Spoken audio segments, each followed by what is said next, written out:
대한민국과 건국 대통령의 이야기 10번째 시간입니다.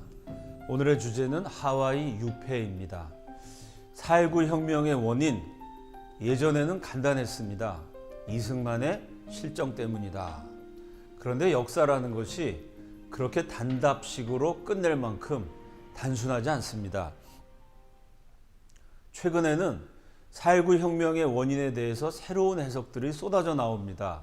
연세대학교 박명림 교수가 이렇게 말을 합니다. 4.19의 원인은 이승만의 업적과 실정이다. 이승만 대통령이 잘한 점과 못한 점이 맞물리면서 혁명이 터졌다는 겁니다. 자, 쉬운 예를 한 가지 들면요. 4.19 때 시위에 앞장섰던 사람들은 학생들이었습니다. 그 많은 학생들을 누가 교육시켰을까요? 이승만 대통령입니다. 이승만이 정권을 잡을 때 전 국민 가운데 단 하루라도 학교에 가본 인구가 14%. 이승만 대통령이 의무교육제로 교육혁명을 시도합니다. 전 국민을 학교에 집어넣는 5,000년 만에 처음 일어난 엄청난 정책을 추진을 하죠. 그 결과 이승만 대통령이 물러날 때는 96%의 학령기 아동이 입학을 하게 됩니다. 4.19에 앞장섰던 그 많은 학생들을 만들어내신 분이 이승만입니다. 그 시절에 학교를 다녔던 유명한 소설가 김승옥 씨가 이런 회고를 남겼습니다. 이승만 정권 때 학교에서 그때 독재를 가르쳤을까요? 민주주의 가르쳤을까요? 당연히 민주주의를 가르쳤습니다. 그 많은 학생들이 민주주의라는 것을 처음 배우게 됩니다. 그냥 말로만 배운 것이 아니라 학교의 반장 선거를 통해서 민주주의를 실습을 하게 됩니다. 김승옥 씨가 그 얘기를 해요. 민주주의란 걸 처음 배웠고 반장 투표하면서 어린 나이에 이런 게 민주주의구나. 투표를 이렇게 해갖고 리더를 우리 손으로 뽑는 민주주의를 경험했다는 겁니다. 이승만이 국민들을 교육시키고 민주주의를 가르치는 데는 성공했습니다. 그런데 본인의 정권이 그 민주주의를 제대로 실천하지 않았어요. 이렇게 이승만이 제대로 된 민주주의를 실천하지 못한 실패와 동시에 민주주의를 가르치는 교육에 성공했기 때문에 수업 시간에 민주주의를 배운 학생들이 현실적으로 잘못된 것을 보고 비판하고 저항할 수 있게 된 것입니다. 그 조갑재 선생은 이승만은 자기 성공의 희생자라고 평가했습니다. 이 성공과 실패가 교차하는 관점에서 역사를 보면 대단히 흥미롭습니다.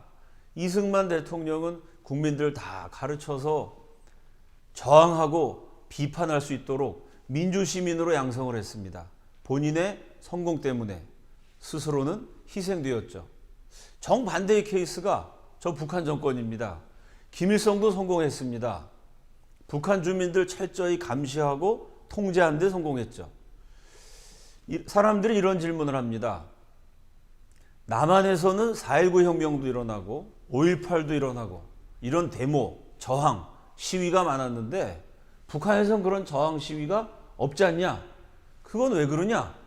김일성이가, 김정일이가, 김정은이가 그만큼 통치를 잘하기 때문이다. 이런 말도 안 되는 거짓말을 합니다. 여러분, 북한에서 왜 시위가 없을까요? 대한민국은 민주주의 국가니까 시위할 수 있는 자유도 있고 능력도 있고 힘도 있습니다. 북한에서는요, 일반 주민 20명 가운데 1명이 보위부원입니다. 군인, 병사는 7명 가운데 1명이 간첩입니다. 장교는 2명 가운데 1명이 스파이로 서로 감시해요. 반체제적인 말과 행동을 해야만 체포되는 게 아닙니다. 김일성, 김정일, 김정은 정권에 저항할 가능성이 있다 그래도요, 할아버지, 아버지, 손자대까지 3대를 정치범 수용소에 가둡니다. 실제로 저항해야 수용소 가는 게 아니고 저항할 가능성만 보여도 곧바로 체포해버립니다. 아예 저항에 싹을 자르죠. 이렇게 국민들을 감시하고 통제하는데 김일성은 누부신 성공을 거둬서 아예 저항도 못하게 만들어가지고 아들, 손자들까지 계속 정권을 유지했습니다. 그 결과는 어떻게 됐죠? 세계에서 가장 비참한 인권 유린 국가 400만이 굶어 죽은 끔찍한 역사를 만들었습니다. 김일성이 거대한 성공을 거두는 바람에 북한은 아주 그냥 엉망진창이 됐습니다. 반대로 남한에서는 이승만이 교육으로 성공을 시켰지만 국민들을 교육하고 민주주의를 가르치는 업적은 남기셨지만 본인이 민주주의를 제대로 실천하지 못하시는 바람에 물러나게 됐습니다. 이승만은 실패했지만 마지막에 대한민국은 계속해서 번영하게 되었습니다. 이렇게 성공과 실패라는 게 교차합니다. 김일성은 본인은 성공해서 죽을 때까지 세계 최고 수준의 사치를 누렸지만 국민들은 다 헐벗고 굶주리게 만들었습니다.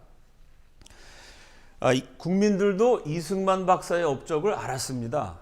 그래서 하야하시고 이후에 남겨진 기록과 사진들을 보면 건국 대통령에 대한 국민들의 애정을 느낄 수 있습니다. 여러분 화면에 보여지는 사진이 이제 대통령직에서 물러난다 선언하시고 경무대에서 이화장으로 옮겨가시는 장면입니다.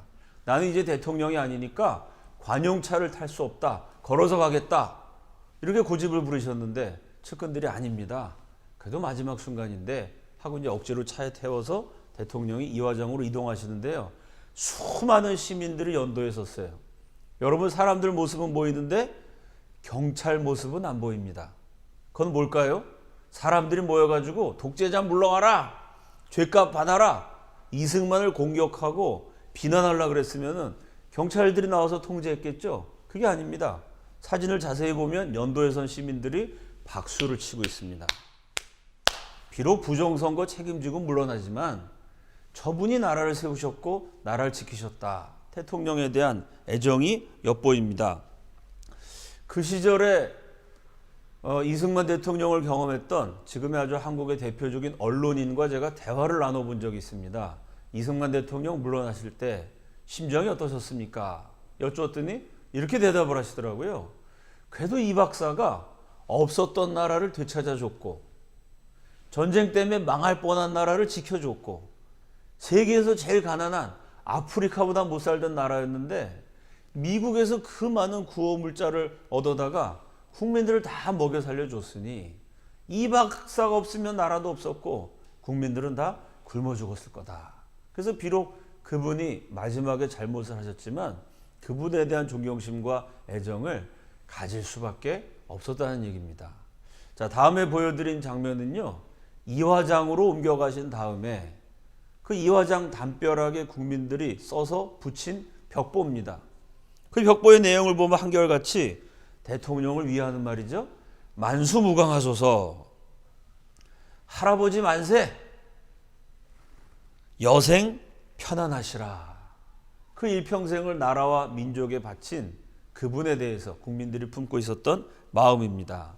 이렇게 이화장에 머무시다가 결국 하와이로 떠나시게 됩니다. 이승만의 하와이 행에 대해서 망명이라고 표현합니다. 분명히 잘못된 용어입니다. 왜냐하면 망명은 스스로 하는 겁니다. 자발적으로 내가 망명을 선택했을 때 사용되는 용어입니다. 이승만 대통령은 스스로 하와이로 떠나기를 원하지 않으셨습니다. 그냥 측근해서 주변 정세가 불안하니까 잠깐 바람 좀 쉬었다 오시죠. 그래서 쉬러 가셨습니다. 하와이로 떠나신 다음에는 매일같이 한국 돌아올 날만 기다리셨어요. 그런데 대한민국 정부가 건국 대통령의 귀환을 막았기 때문에 어쩔 수 없이 못 돌아오셨습니다. 자발적인 망명이 아니라 타의에 의한 유폐, 하와이 유폐라고 표현하는 것이 정확합니다. 그럼 왜 이승만이 하와이로 떠나게 됐을까요?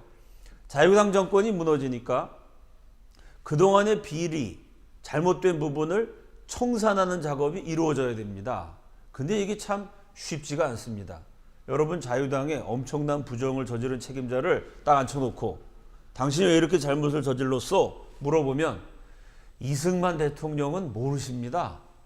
다 저희가 잘못한 것이고 자유당 수뇌부 간신배들이 나라를 망친 겁니다. 이렇게 양심적으로 대답했을까요? 그렇게 양심적이었으면 아예 부정선거를 저지르지도 않았겠죠. 그 자유당 정권의 부패를 청산해 나가는 과정에 살아남기 위해서 이건 대통령이 지시한 겁니다. 나는 시킨 대로 했을 뿐입니다. 이런 식의 증언들이 쏟아져 나오게 돼 있습니다. 그러면 이게 그래도 나라 세우신 건국 대통령이고 고생하셨는데 연세도 지금 90을 바라보는 나이입니다. 그 할아버지를 붙잡아다가 청문회를 하고 깜빵에 가고 이게 참 쉽지가 않습니다. 국민 감정도 잘 용납이 안 됩니다. 그러니 여러 가지로 복잡해서 정치적으로 계산기를 두드려 보면 이승만 대통령이 한국을 떠나 계시는 게 여러 가지로 수월해집니다. 그 측근들이 한 2, 3주 나라가 좀 안정을 취할 때까지 하와이 가서 바람 좀 쐬고 오십시오. 그래서 이승만 박사가 결국 하와이로 떠납니다.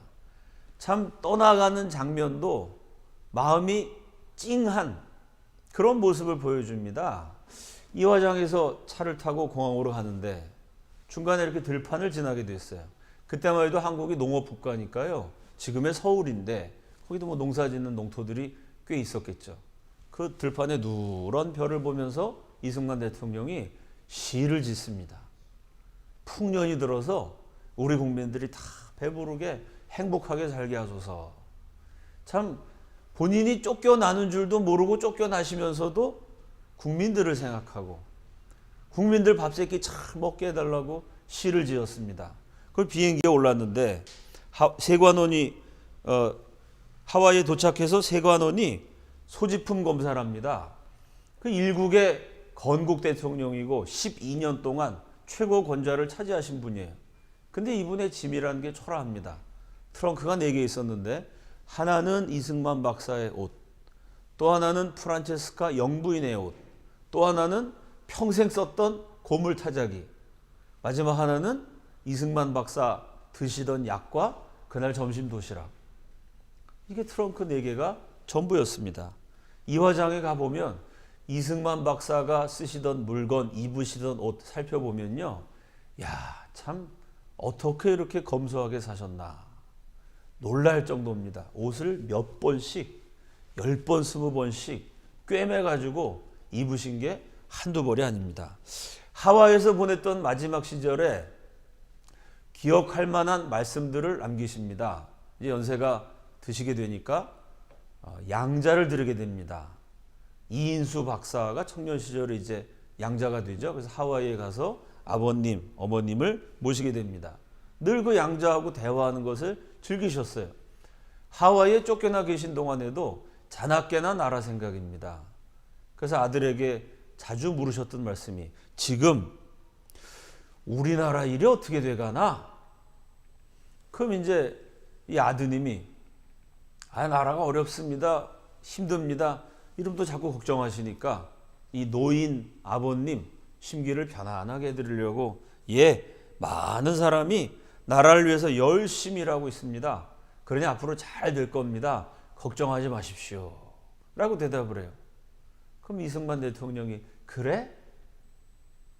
한참 생각하시더니 이렇게 아들한테 말씀하셨다고 합니다. 그런데 말이야, 너는 사람들이 잘 된다 하는 말 절대로 믿지 말아라. 내가 그 말 듣다가 이 모양 이 꼴이 되지 않았니? 우리나라 일이 그렇게 쉬운 게 아니란다.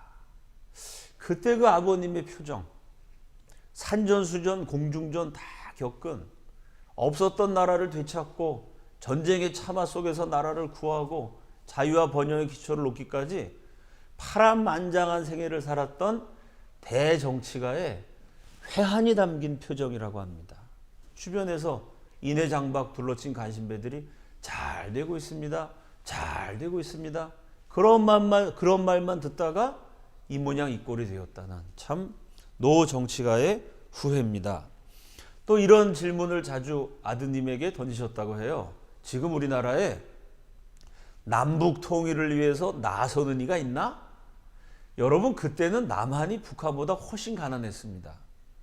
그래서 지금은 굶어 죽을 지경이 되니까 북한 농포들이 탈북을 합니다. 그때 실제로 탈남 하려는 사태가 있었어요. 배를 하나 납치해가지고 저 남쪽 지방에서 한 50여 명이 훨씬 잘 사는 북한으로 월북하는 그런 사태가 우리 역사에 실제로 있었습니다. 박정희 대통령 이후에 들어서서 우리가 북한을 추월하게 되죠. 아니 남한이 북한보다 국력이 약한데 남한도 지금 수습이 안 되는 판인데 남북 통일 엄두도 못 낼 때입니다. 그러나 그때도 이승만 대통령은 지금 우리나라의 남북 통일을 위해서 나선 사람이 있나? 관심 갖고 물어보셨어요. 아드님이 대답합니다. 우리 국민의 소원이니 모두가 통일을 생각하고 있습니다. 그 말을 들으면 대통령이 버럭 화를 내셨다는 거예요. 생각만 하면 뭐래? 행동을 해야지. 이승만이가 나서서 한바탕 했으면 그 다음에 또 누가 나서가지고 통일을 위해서 한바탕 해야 될 거 아니야. 내 소원은 저 백두산까지 걸어가는 거야. 참 90을 바라보는 노 정치인의 그러나 결코 늙지 않은 그 영혼을 목격할 수 있는 대목입니다.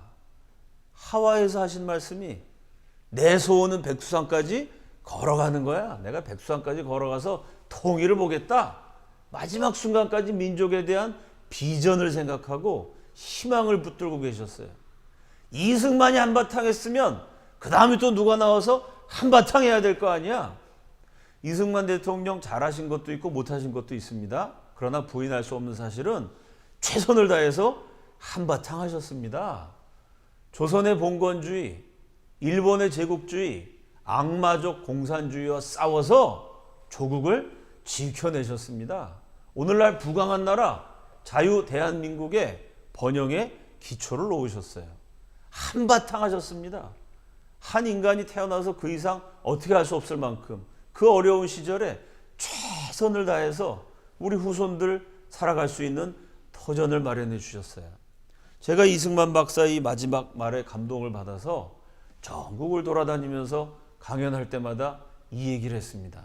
이승만 대통령이 한바탕 하셨으니 우리도 생각만 하지 말고 행동으로 옮겨서 한바탕 해야 됩니다. 통일을 위해서 투쟁해야 됩니다. 제 강연을 듣고 수많은 사람들이 저를 찾아왔습니다.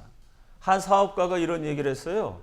목사님, 제가 돈 벌 만큼 벌었고 여러 가지로 안정되어 살고 있는데 목사님 강연을 들은 다음에 계속 그 말이 귓전에 울립니다. 그래, 나도 한바탕 해야지.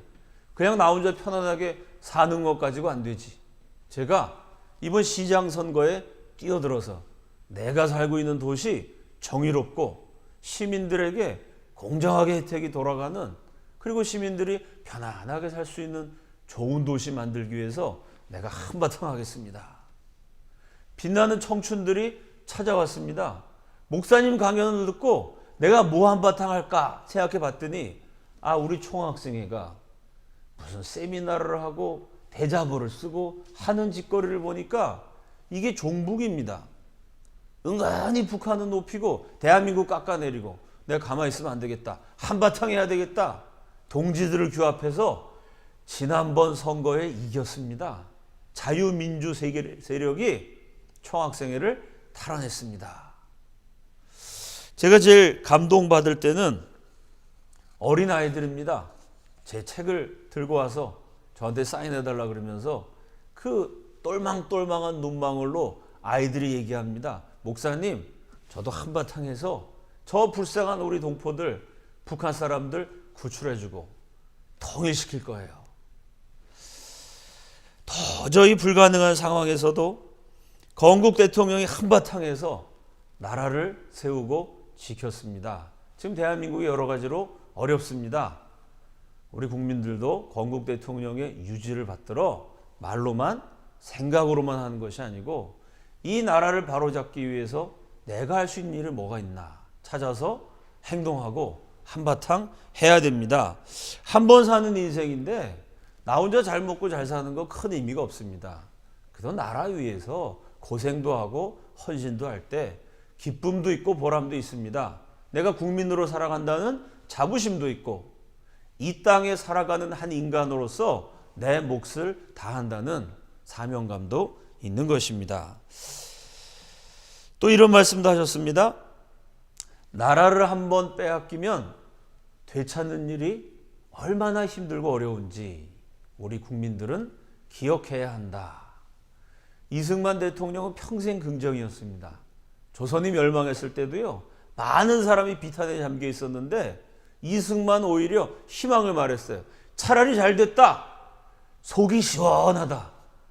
나라가 위기에 처한 게 아닙니다. 완전히 망했습니다. 한일 합방 된 다음에 이승만 박사가 강연회에서 하신 말씀이 시원하다. 세 가지가 시원하다 그랬어요. 무군, 왕이 없어져서 이제 왕 없으니까 민주주의 국가 세울 수 있어서 시원하다. 무반, 양반상놈 차별 없어져서.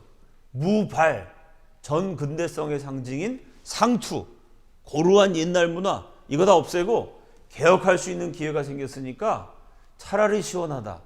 나라 망한데 뭐 시원하겠어요? 속으로 비참하죠? 그러나 지도자가 비통하고 비참하자고 국민들이 다 눈물 흘리고 있는데 그거를 더 슬프게 만들고 더 힘 빠지게 만들면 리더가 아닙니다. 오히려 비탄에 잠긴 국민들에게 할 수 있다. 다시 하면 된다. 오히려 잘 됐다. 이승만 대통령은 평생 긍정을 말했어요. 평생 희망을 말했습니다.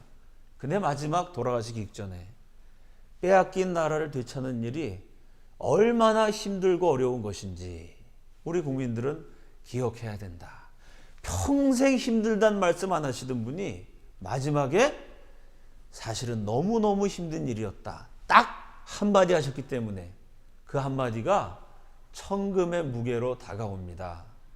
사실은 얼마나 힘드셨겠어요? 얼마나 고통스러웠겠습니까? 그 고통과 비통의 세월을 다 참고 이겨내면서 그럼 지도자가 비탄에 빠져 있으면 어떻게? 국민들 앞에서는 항상 희망을 말하고 자신감을 말하고 할 수 있다고 긍정을 외쳤지만 홀로 돌아서서는 얼마나 많은 눈물을 흘리셨겠습니까? 그러다가 마지막에 빼앗겼던 나라를 되찾는 일은 너무나 힘든 것이다. 국민들은 잊지 말아야 된다. 정말 힘들었다는 한마디가 우리에게 긴 여운을 남깁니다. 자, 이런 말씀들 하시면서 자나 깨나 고향에 돌아갈 날만 기다리셨어요. 그런데 시국이 복잡하게 전개가 되면서 박정희 대통령이 정권을 잡게 됩니다. 그리고 박 대통령은 한일 국교 정상화를 추진하죠. 이게 굴욕적이라고 전국에서 또 시위가 일어납니다. 이제 긴 역사를 돌이켜보면 그때 박정희 대통령이 국교를 정상화해가지고 여러 가지 한국 공업화를 위한 자금을 마련했던 점은 결코 폄하할 수 없는 도리어 뛰어난 업적이라고 평가할 수 있습니다. 그러나 그 당시 국민들의 감정은요, 우리를 36년 동안이나 못 살게 굴었던 저 일본하고 다시 수교를 맺는다. 이걸 참을 수가 없어갖고 전국적으로 항의 시위가 일어나요. 이렇게 반일 감정이 무르익으니까 국민들이 자연히 이승만 대통령을 생각하게 됩니다. 그래도 이 박사는 끝까지 일본 제국주의랑 싸웠고 평화선이란 거 딱 그어가지고 일본 배가 우리 영해 안에 들어와서 고기잡이하면 그거 다 아주 그냥 납포해버렸습니다. 대일 강경 자세 끝까지 가졌던 이승만 대통령을 그리워하게 됩니다. 그 당시 정권에서 참 이렇게 국민들이 한일 국교 정상화에 반대하고 이승만 대통령을 그리워하는 판에 건국 대통령이 돌아오시면 이게 참 그 당시 정권을 잡고 정책을 추진하시는 분들에게는 엄청난 부담이 됩니다. 그래서 이승만 대통령 오시지 말라고 계속 말리게 되죠. 이승만 대통령이 어떻게든지 고향에 가려고 다 준비해가지고 하와이 공항까지 나갔어요. 근데 거기 외교관이 가갖고 나라를 위해서 참아주십시오. 오시지 말라고 만류를 합니다. 이승만 박사가 그래. 내가 가지 않는 게 도움이 된다면 가지 말아야지. 그리고 거기서 발길을 돌리시는데요. 한국 간다고 기분이 들떠서 공항까지 갈 때는 걸으실 수 있었어요. 근데 더 이상 한국에 못 간다는 통보를 받으셨을 때 87세의 우리 건국 대통령은 그날부터 맥이 빠지셔갖고 걷지를 못하고 휠체어 타야 하는 참 그런 어려움을 겪게 됩니다. 결국은 하와이에서 고향을 그리워하다가 세상을 떠나시게 되죠. 최후의 유언을 남기셨습니다. 그날 의식을 이르시기 전에 식사를 하면서 기도를 하셨어요. 그 식사를 마치고 피곤하다고 잠깐 쉬셨는데 의식을 잃으셨고 병원에 옮겨졌다가 거기서 세상을 떠나시게 됩니다. 결국 식사하시면서 드렸던 기도가 이 나라 건국 대통령의 최후의 유언이 됐습니다. 그 유언은 살아생전에 끊임없이 하셨던 말씀이에요. 성경 갈라디아서 5장 1절 그리스도께서 우리로 자유케 하려고 자유를 주셨으니 그러므로 굳세게 서서 다시는 종의 멍에를 매지 말라. 이 말씀을 참 좋아하셨습니다. 한성 감옥 계실 때부터요. 자유를 위하여 투쟁하라. 90평생을 외치셨어요. 감옥에서 쓴 독립정신에 보면 자유라는 새로운 개념으로 속박 상태에 묶인 국민들을 해방시켜야 된다. 나라를 되찾은 다음에 청년들 모아놓고 연설하실 때 이렇게 말씀하신 대목이 있습니다. 하나님께서 우리에게 자유를 주셨으니 학생들 공부 열심히 하고 실력자가 되고 애국자가 돼서 하나님이 주신 이 자유를 지켜 다시는 대한민국이 남의 노예가 되면 안 된다. 평생 하셨던 말씀이 그 마지막 유언과도 같은 기도였습니다. 하나님, 저는 너무나 늙고 지쳤습니다. 사랑하는 우리 민족을 위해서 더 이상 아무것도 할 수 없습니다. 우리 민족을 하나님께 맡깁니다. 다시는 종의 멍에를 매지 말게 하소서. 건국 대통령의 마지막 순간까지 그분의 기도에는 민족이 있었고 조국이 있었습니다. 하와이에서 화장을 해서 그 유해가 서울로 운구됩니다. 이승만 박사의 유해가 서울에 도착했을 때 수십만 시민들이 나와서 건국 대통령의 마지막 가는 길을 환송합니다. 여러분 보시는 사진처럼 엄청난 인파가 건국 대통령을 생각하면서 슬퍼합니다. 그렇게 이 나라 위해 주신 분인데 마지막에 고향에 못 돌아오시고 저 멀리 타향에서 돌아가셨던 그 쓸쓸한 최후를 안타까워했죠. 자, 사진 3장을 쭉 보시면은 이 건국 대통령에 대한 국민들의 마지막 석별의 정을 확인할 수 있습니다. 대통령이 떠나시고 영부인 프란체스카 여사는 그 후로도 오래 사셨습니다. 91세를 일기로 세상을 떠나시게 되죠. 이승만과 프란체스카의 수뇌보 이거 따로 모아서 한번 강연하고 싶을 정도로 참 흥미진진하고 아름답고 감동적입니다. 두 분이 25살 나이 차이가 나셨죠. 이승만 대통령의 명저 재팬 인사이드 아웃이라는 책을 영부인 프란체스카 여사가 직접 타이핑을 합니다. 그걸 3번이나 처음부터까지 타이핑을 하느라고 아주 어깨가 짓눌렀어요. 어깨가 아주 너무 아팠어요. 그 아내가 어깨 통증을 느낄 때마다 이승만 박사가 그때 워싱턴에 살고 계실 때인데요. 가끔 워싱턴에 포토맥 강변에 나와서 이 아내의 어깨를 주물러 주셨습니다. 그러면서 이 연세 많으신 분이 아내를 위해서 노래를 부르셨어요. 자, 망명 독립투사였던 이승만이 나라 뺏긴 식민지 지도자가 저 머나면 타국에서 서양, 백인, 외국인 출신 아내의 어깨를 주물러 주면서 부른 노래 뭐였을까요? 한민족이 있는 곳에 어디나 들려지는 아리랑입니다. 아리랑 아리랑 아라리요. 아리랑 고개를 넘어간다.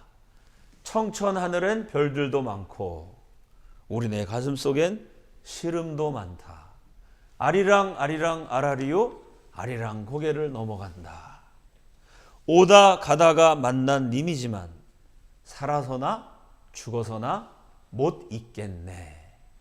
요 마지막 가사는 이승만 박사가 아내를 위해서 직접 지으신 겁니다. 오다 가다가 만난 님이지만 독립운동을 위해서 전 세계를 떠돌다가 우연히 만났어요. 오다 가다가 만난 님, 프란체스카죠. 살아서나 죽어서나 못 잊겠네. 그 식민지 시절에 참 요즘 현대적인 남편도 하기 어려운 아내의 어깨를 주물러 주면서 노래를 지어 불렀던 참 두 분의 아름다운 수뇌보입니다. 프란체스카는 평생 대한민국을 위한 타이피스트로 일했어요. 6.25 전쟁 때 전 세계 보내는 공문 또 전쟁 상황 기록하느라고 타이프라이터에 앉아서 정신없이 타이핑을 하고 있는데 갑자기 창밖에서 뭐가 휙 날아왔다고 합니다. 뭔가 봤더니 장미 한 송이였어요. 누군가 봤더니 당시 75세 할아버지 이승만 대통령입니다. 우리 남편이 왜 장미꽃을 던지나 생각해 봤더니 그날이 결혼 기념일이었다는 겁니다. 프란체스카 여사가 이렇게 얘기했어요. 결혼 기념일 때마다 이승만 대통령이 워낙 검소하셨고 돈이 조금이라도 생기면요, 독립운동 위에 나라 위해서 다 쓰셨어요.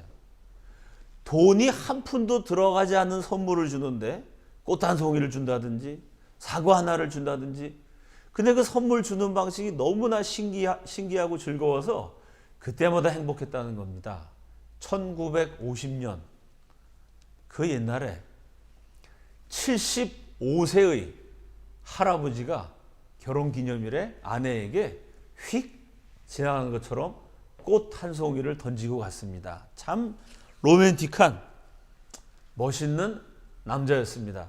독립운동하고 백인 여자분이 황인종 날아와서 퍼스트 레이디가 돼갖고 참 수많은 고난을 겪었지만 남편이 나를 너무 아껴줬기 때문에 나는 힘들지 않았다. 행복했다.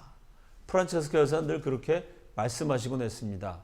결혼 생활에서 제일 행복했을 때가 언제입니까? 질문을 했더니 그분의 대답은 대통령이 돼서 첫 번째 월급을 받아왔을 때. 참 퍼스트 레이디나 일반 아낙네나 다 여인의 심정이 비슷하죠. 남편이 첫 월급을 탁 받아갖고 오니까 야, 독립운동 하느라고 참 고생 많이 했는데 이제 나라 세우고 우리 남편이 월급까지도 받았구나. 그때가 제일 행복했다라는 말씀도 남기셨습니다. 프란체스카 여사는 극도로 전략하는 분이셨습니다. 너무 아끼셔가지고 손주들의 옷도요, 해진 걸 몇 번을 꿰매갖고 입혔어요.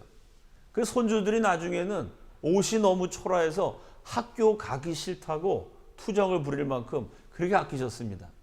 며느리인 조혜자 여사가 뭐라고 말씀하시냐면은 전략에 관한 한 우리 시어머니 프란체스카 여사는 인간의 경지를 뛰어넘은 분이었다. 재밌는 말입니다. 인간적으로 더 이상 아낄 수 없을 만큼 아끼셨어요. 미국의 퍼스트 레이디까지 지내신 분이 뭘 그렇게 아끼시고 전략을 지나치게까지 하셨을까요? 마지막 평생 아끼시다가 이분이 마지막 돌아가시면서 이런 말씀하셨습니다. 우리가 북한 동포들을 위해서 이렇게 전략하는 모습을 보여야 강대국들이 대한민국을 함부로 대하지 않는다. 그분이 전략하셨던 이유도 애국입니다. 대한민국이란 나라 부강을 이루었고 발전을 이루었지만 한 가지 이 지정학적 위치 때문에 우리가 늘 어려운 점은요, 우리가 발전하고 강해졌지만 우리 주변에는 우리보다 더 강한 나라들이 있습니다. 세계 4대 강대국에 둘러싸인 유일한 나라예요. 나라가 강해져서 주변 나라를 압도할 수 있으면 제일 좋습니다. 그게 쉽지가 않아요. 그러면 비록 나라는 약하지만 강대국이 볼 때요, 저 약한 나라 국민들이 자기 동족 고통당하는 북한 동포를 위해서 저렇게 전략한다, 저렇게 아낀다, 이야, 저력이 있는 국민이다. 북한 동포를 생각하면서 우리 국민들이 아끼는 모습을 보이면 강대국들도 그렇게 뜻있는 백성들을 함부로 못하겠죠. 약소국 퍼스트 레이디로 평생을 지내셨던 프란체스카 여사의 참 조국을 향한 간절한 사랑과 슬픔이 담겨있는 말입니다. 우리가 북한 동포를 위해서 이렇게 아끼는 모습을 보여야 강대국들이 우리를 무시하지 못한다. 나라 없다고 무시당하고 전쟁으로 짓밟힌 시체더미 잿더미 된 나라라고 무시당하고 나중에는 약하고 언제 망할지 모른다고 무시당하고 평생 무시당하면서 남편의 조국을 자신의 조국처럼 사랑했던 대한민국 첫 번째 영부인의 말씀입니다. 마지막 돌아가실 때 하신 말씀은 하나님이 우리와 함께 하시면 누가 코리아를 대적하랴. 그리고 자신과 함께 묻어달라고 유언하신 물품들이 있습니다.